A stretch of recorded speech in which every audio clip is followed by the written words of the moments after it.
The Yankton Sioux Tribal Taro Ordinance and Office is a compliance office. This compliance office was created by General Counsel to ensure tribal employment rights exist on the reservation.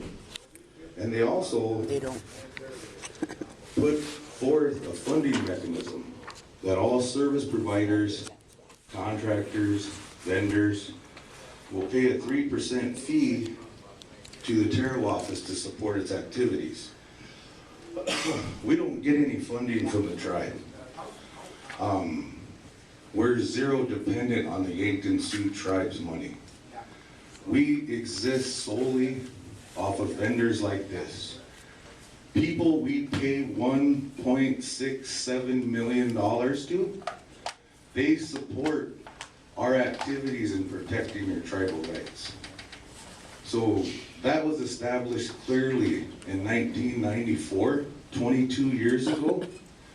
So that office has existed from money from these types of people who we pay, our employees.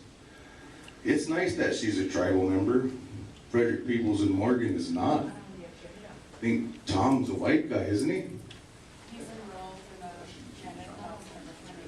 the Oh, cool, I didn't know that. His company's not an Indian, is it? It's owned by Tom Feathers, Lance Morgan, Tom Mitchell, and Are they immune from tribal law? What's the agenda? The agenda has a point of order because these signed compliance plans she just said don't exist, signed by Frederick Peoples and Morgan, are right here. And they were done in 2012, 2013, and 2014 by Peter Brewer. Frederick Peoples and Morgan signed up for paperless billing. And then when I found electronic transfers from the tribe for over $1 million, they didn't want to pay their fee. So they didn't sign their 2016 compliance plan, nor have they been in compliance with Taro since 2014. The commissioners had a hearing. They didn't show up. The commissioners could elaborate on what their order was, if they want to. But the commissioners have a standing order against this law firm for failure to abide by tribal law. And according to section 5-108 of the Taro ordinance, I'll read it. Sorry for smoking. I was taking a break. Well, our agenda today is to talk about... Yeah, I have a point of order here. I have a point of order. That's not on the agenda. I have a point of order. The agenda for today is this, which was If you get out your Robert's Rules of Order book, or if you get out your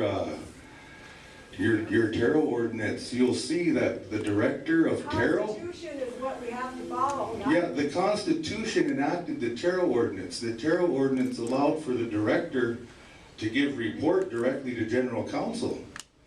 What you guys need to know is that this law firm is suing General Counsel action. There's a lot of issues that you guys have been kept in the dark on. Do you know that right now we have oral arguments in the Northern Plains Appellate Court because this body approved of the Taro amendments in 2014? Did General Counsel know that your own lawyers have taken them to court and challenged your ability? You guys are paying the bill for these guys to sue your action. How does that sound?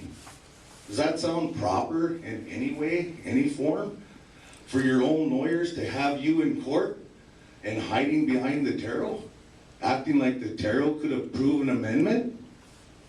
The Taro ordinance does not approve amendments to the law. This body does. So when they're having your action in the Northern Plains Appellate Court, where your own judge told you couldn't take it, just to get their opinion, it shouldn't be able to be done.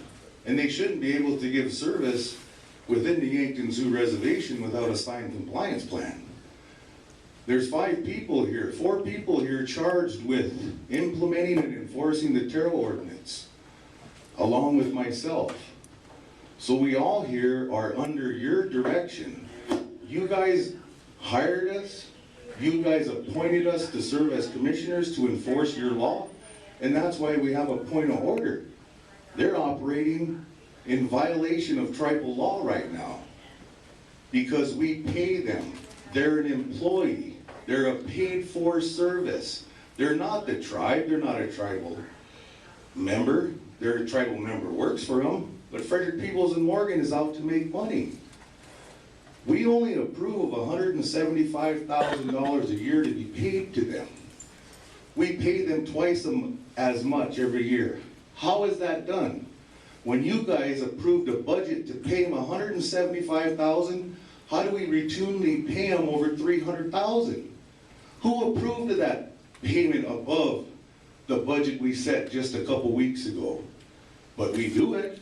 There's a lot of questions that we need to have answered by Frederick Peoples and Morgan, and there's a meeting supposed to have been set for them to describe their bill.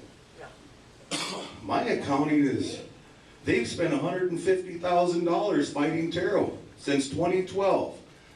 $150,000 fighting your own law that you guys routinely back up every general council meeting in protecting employment rights. You know, we need to have answers to these things. I have gotten $40,000 into my own lawyer, fighting your guys' lawyer, Terry Pachota. You know, how did we end up spending $200,000 on whether or not Terrell applied? Your BNC could never figure out if Terrell was a law. They're still trying to figure it out. You know, we have orders from the court saying they are. We have orders from the court saying general counsel has the ability to pass day-to-day amendments to their ordinances without special referendum. And they're still appealing that. These things need to be answered to.